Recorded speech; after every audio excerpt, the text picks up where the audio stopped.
Hi, I'm Fish on a Heater, and this is Tournament Takeaway, where I get to the bottom of why there are some people in Pokemon Go PvP that are just that much better than me.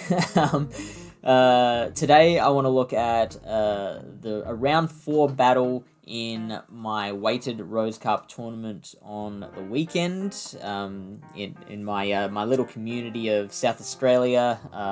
This particular tournament, the Mawson Lakes tournament, is our biggest one. We sometimes get 5 rounds, woo! And so this one wasn't a 5-rounder, it was 4 rounds, and the first 3 rounds I had won with only having dropped 1 battle. So I was feeling pretty high on myself heading into the 4th round, heading into the final. And then I get mashed with Wilbert. Wilbert is a young man who spends, I believe, most of his time in Hong Kong, and then goes kind of in between Hong Kong and South Australia for study. And he is almost unbeatable to us lowly South Australian players. I am not gonna hide from the fact that I think in my own community I am one of the top battlers. So yeah, it sounds really arrogant, but the stats prove it.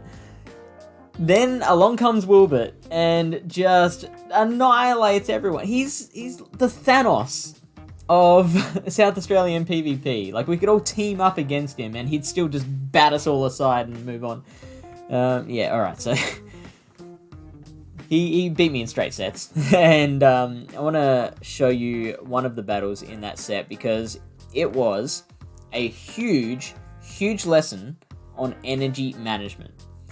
This was the one major factor that put Wilbert way ahead of me, on at least in this instance, right? This is round 4, battle number 1 against Wilbert.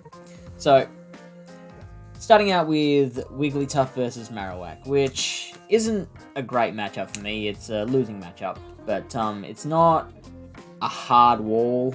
Even though Marowak resists all of Wigglytuff's moves, Wigglytuff can still chunk it. It's even better in shields down situation. With shields up, it's kind of like, well, you're just relying on the charm damage. You're never going to get to a charge move. But the main thing here is, watch how many times Wilbert does a fire spin before firing off the bone clubs.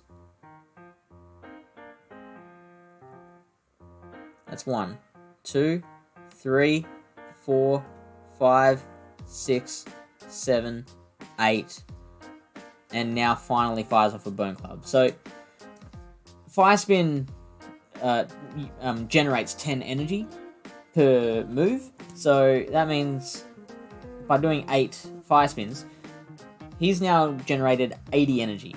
Now that is enough for like a Shadow Ball and 5 away from that's 1 less than being 1 fire spin less than being able to fire off a Shadow Ball and a Bone Club back to back. It's enough to fire off 2 Bone Clubs back to back.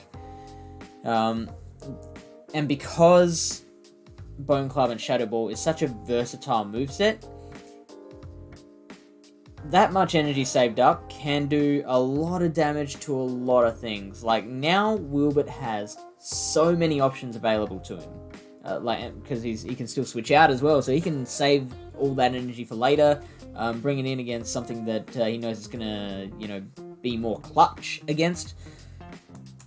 But he fires off a move here, Bone Club, and then goes the back-to-back Bone Club. Now, me worrying that there was like a Medicham in the back, or I think he has Sableye there. I'm opting to protect my Marowak, my Wigglytuff at this point.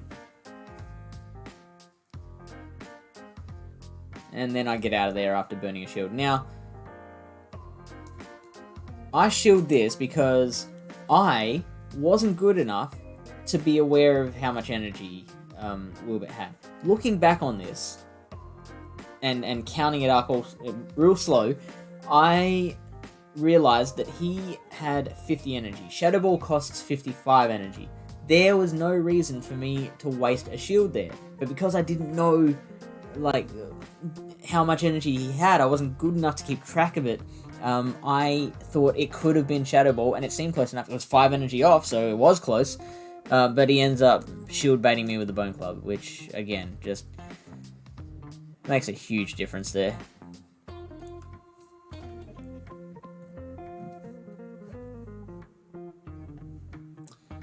So I managed to get the shield there, which I think was a mistake on Wilbert's part there, because even the Night Slash would not have been very damaging if it was Night Slash. And I managed to get to another Earthquake, so that is huge for me, right? Of course, Marowak comes out, gives one more Fire Spin, that's 10 more energy, you beauty. Takes out the Gliscor. So now out comes my Wigglytuff again, and again, Wilbert isn't firing off his Bone Clubs as soon as he needs to, because he knows that I'm a long way away from my charge move, and he knows how much damage that charm is going to do. He knows he's got time, essentially. He fires off this Bone Club, and now he's just continuing to farm away. No, sorry. That was a mistake. He's not charming. It took him, I think there was only 2, maybe 3 Fire Spins to get to a Shadow Ball, effectively knock me out. I went for the Power Up Punch because I thought at that low HP that it would be able to take him out, but no, not even that. And then out comes Wigglytuff and just finishes the job. Like, I didn't even get close that time. The Wigglytuff was there with full health, ready to go. Because of that far superior knowledge of energy management, Wilbert was able to just kick my bony old behind in that battle. So that's a lesson to take away from this. Practice being on top of your energy, your own energy and their energy.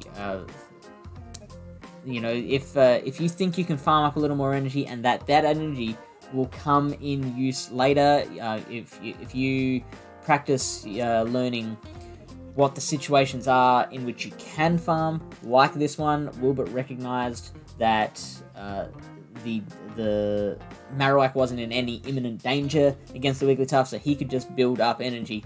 And that got him the win. I'd like to thank my Patreon supporters for helping bring this video to life. If you would like to support me on Patreon, then let me know, because I would love to know that there are people willing to pay me to do this. And I will see you in the next video.